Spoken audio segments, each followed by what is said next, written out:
Hello everyone, welcome back to the channel. 1 अप्रैल 2026 से जो टैक्स ऑडिट के रूल्स हैं वो चेंज हो चुके हैं। आप बिजनेसमैन हो या आप एक प्रोफेशनल्स हो, आपको अपने बुक्स ऑफ अकाउंट्स की ऑडिट करानी कब जरूरी हो जाती है, ये डिपेंड करता है कुछ लिमिट के ऊपर।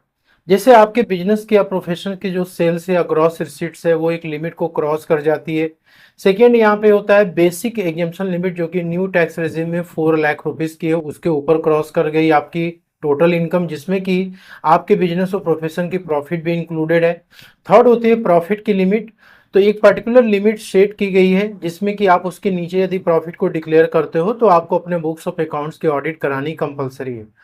तो यहाँ पे टैक्स ऑडिट के लिए 3 कंडीशंस इंपॉर्टेंट हो जाते हैं। अब यहाँ पे यदि आप एक प्रोफेशनल्स हो तो आपको अपने बुक्स ऑफ अकाउंट्स की ऑडिट करानी कब जरूरी हो जाती है। अब प्रोफेशनल्स में जैसे कोई एडवोकेट्स, इंजीनियर्स, आर्किटेक्ट, सीए या फिर फिल्म आर्टिस्ट, इसके अलावा भी बहुत सारे प्रोफेशनल होते हैं जिनको कि अपने बुक्स ऑफ अकाउंट्स की ऑडिट कब करानी है कब नहीं करानी, ये इंपॉर्टेंट होता है। तो यहाँ पे ये होता है कि यदि आप इनकम टैक्स रिटर्न में प्रिजम्पटिव टैक्सेशन स्कीम को ऑप्ट करते हैं, लाइक सेक्शन 44 एडीए में आप रिपोर्टिंग यदि करते हो, आपकी ग्रॉस रिसीट्स प्रोफेशन से 50 लाख रुपीज तक है, तो आपको आईटीआर में प्रिजम्पटिव टैक्सेशन स्कीम के तहत 50% प्रॉफिट डिक्लेयर करना कंपलसरी है। यदि आप 50% प्रॉफिट को डिक्लेयर करते हैं या उससे ज़्यादा डिक्लेयर करते हो तो फिर आपको ऑडिट कराने की ज़रूरत नहीं है। अब ये जो प्रिजम्पटिव टैक्सेशन होता है इसमें आप प्रोफेशनल्स हो तो आपको बुक्स ऑफ अकाउंट्स मेंटेन करने की ज़रूरत नहीं पड़ती। बहुत सारे लोग बुक्स ऑफ अकाउंट्स को एक हेडेक की तरह लेते हैं कि हमें बुक्स ऑफ अकाउंट्स मेंटेन नहीं करना है, तो ऐसे केस में आपके लिए प्रिजम्पटिव टैक्सेशन स्कीम को ऑप्ट करना बेहतर हो जाता है। लेकिन 50% प्रॉफिट यहाँ पे आपको डिक्लेयर करना कंपलसरी है। और ये लिमिट जो 50 लाख वाली है इसको इंक्रीज करके 75 लाख किया गया है कि बहुत सारे प्रोफेशनल्स ऐसे होते हैं जो अपने ट्रांजेक्शन्स को 95% या उससे ज़्यादा डिजिटल मोड में करते हैं। मतलब आपकी जो प्रोफेशन से रिसीट है या फिर जो आप एक्सपेंसेस कर रहे हो वो आपके 95% से उससे ज़्यादा बैंकिंग चैनल के थ्रू हो रहा है। तो ऐसे केस में 75 लाख की लिमिट आपके ऊपर अप्लीकेबल हो जाती है और 50% आपको प्रॉफिट डिक्लेयर करना होता है। अब यदि आप प्रिजम्पटिव टैक्सेशन स्कीम को ऑप्ट नहीं करते हैं तो भी ये लिमिट 50 लाख की ही है। यदि 50 लाख रुपीस के ऊपर आपकी ये ग्रॉस रिसिट क्रॉस कर जाती है तो उस केस में आपको ऑडिट कराना कंपलसरी हो जाता है। अब यहाँ पे ये है कि यदि आप प्रिजम्पटिव टैक्सेशन स्कीम को आपने ऑप्ट किया और आप अपने ग्रॉस रिसीट्स को दिखाए और उसमें 50% आपको प्रॉफिट डिक्लेयर करनी थी, लेकिन आप क्या कर रहे हो 50% से कम आप प्रॉफिट को डिक्लेयर कर रहे हो, तो इस केस में आपको अपने बुक्स ऑफ अकाउंट्स को सबसे पहले तो मेंटेन करना पड़ेगा, फिर आपको इसकी ऑडिट करवानी पड़ेगी, तभी आप इनकम टैक्स रिटर्न को फाइल कर पाएंगे। अब ऐसे केस में क्या होगा कि यदि आप 50% के नीचे प्रॉफिट को डिक्लेयर करते हो तो उस केस में आपको आईटीआर 3 की फाइलिंग करनी पड़ेगी, ठीक है, और वहां पे आपको ऑडिट रिपोर्ट वगैरह अपनी अटैच करनी पड़ेगी, तभी आप इसको फाइल कर पाओगे।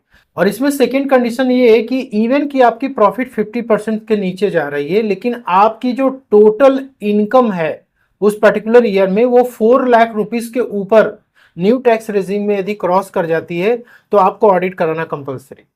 कई बार क्या होता है बिजनेस में लॉस हो जाता है, ठीक है।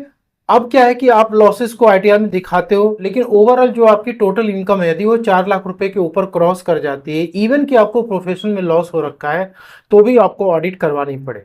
यदि आपकी टोटल इनकम 4 लाख के नीचे तो आपको टैक्स ऑडिट कराने की जरूरत नहीं पड़ती है। अब इनकम टैक्स एक्ट 2025 एप्लीकेबल हो चुका है, तो इसमें क्या चेंजेस किया गया। देखिए यहाँ पे सेक्शन 44 एडी हो, 44 एडीए हो या फिर 44 एई हो, सभी को मर्ज करके सिर्फ एक ही सेक्शन में इसको डाल दिया गया, सेक्शन 58 में। मतलब सेक्शन 58 में ही अब आपके ये सारे जो प्रिजम्पटिव टैक्सेशन स्कीम के जो रूल्स हैं वो इसी में आपको मिलेंगे।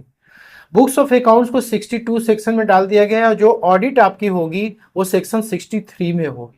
अब यदि नॉर्मल बिजनेस की यदि बात करें, आप कोई भी बिजनेस कर रहे हो, आप ट्रेडर हो, मैन्युफैक्चरर जो भी हो, तो यहाँ पे टर्नओवर की लिमिट है 2 करोड़ रुपए। मतलब प्रिजम्पटिव टैक्सेशन स्कीम में आप 2 करोड़ रुपए तक के टर्नओवर को आप रिपोर्ट कर सकते हो। यदि आपका 95% या उससे ज्यादा डिजिटल मोड में ट्रांजेक्शन हो रही है तो आप 3 करोड़ रुपीज तक टर्नओवर यहाँ पे रिपोर्ट कर सकते हैं। यहाँ पे कंडीशन ये है कि जो भी आप टर्नओवर रिपोर्ट करते हो उसका मिनिमम आपको 6% डिजिटल रिसीट्स के केस में, मतलब ऑनलाइन आपने सारा पैसा लिया हुआ है तो 6% आपको डिक्लेयर करना होगा मिनिमम प्रॉफिट। और यदि आपने कैश बेसिस पे रिसीट किया हुआ तो मिनिमम 8% आपको प्रॉफिट डिक्लेयर करना कंपलसरी।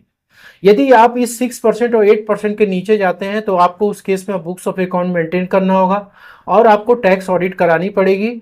लेकिन वहां पर कंडीशन है total income new tax regime में यदि 4 लाख रुपए के ऊपर आपकी आती है तब आपको टैक्स ऑडिट कराना पड़ेगा।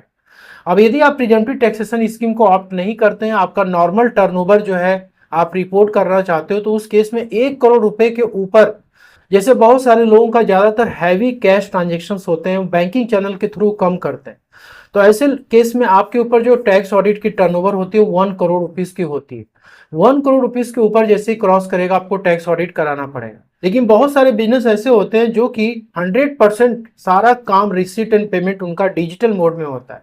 ऐसे केस में 10 करोड़ रुपए के ऊपर जब आपकी टर्नओवर जाएगी तब आपको टैक्स ऑडिट कराना पड़ेगा।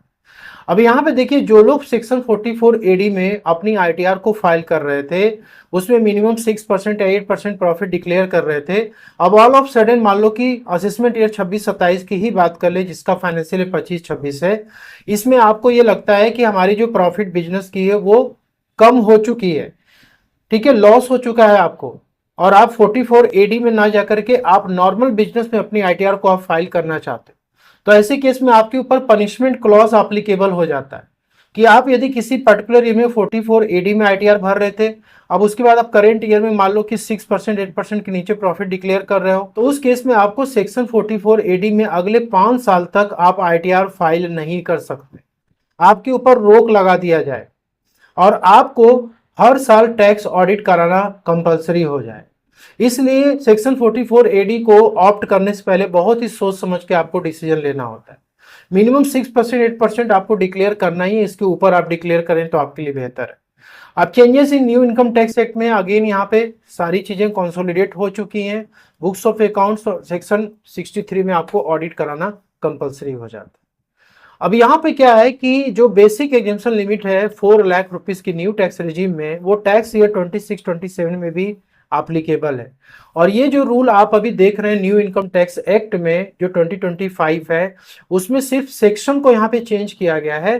तो यदि आप असेसमेंट ईयर 26-27 की इनकम टैक्स रिटर्न आप फाइल करने जा रहे हो, जो कि अभी स्टार्ट होने वाला है, जिसका फाइनेंशियल ईयर 25-26 है, उसमें भी इनकम टैक्स एक्ट 1961 का जो सारे सेक्शन है वो आपके ऊपर यही सब एप्लीकेबल होंगे। सिर्फ टैक्स ईयर 26-27 से अब इस सेक्शन में ही आपके सारे काम होंगे। होप कि आपको ये वीडियो पसंद अच्छी लगे तो लाइक शेयर जरूर कर। मिलते हैं नेक्स्ट वीडियो। Thank you.